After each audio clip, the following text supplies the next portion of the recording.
সবাই কেমন আছেন?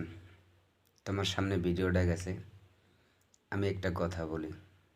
কথাটা যদি গুরুত্বপূর্ণ হয় তাহলে একটা কমেন্ট করে জানিয়ে দিও।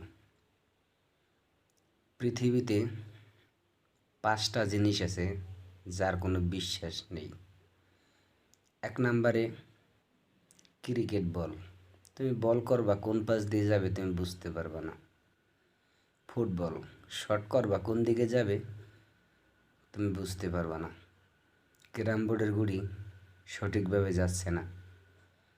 ঘরের নারী, তার প্রতি কোনো বিশ্বাস নেই, যে কোনো সময় অন্যের সাথে চলে যেতে পারে। রোডের গাড়ি যে কোনো সময় পাংচার। তাই আমি বলি, গোলগুড়ি, ক্রিকেট বল, ফুটবল, ঘরের নারী, রোডের গাড়ি, এ দিয়ে কি বিশ্বাস করি?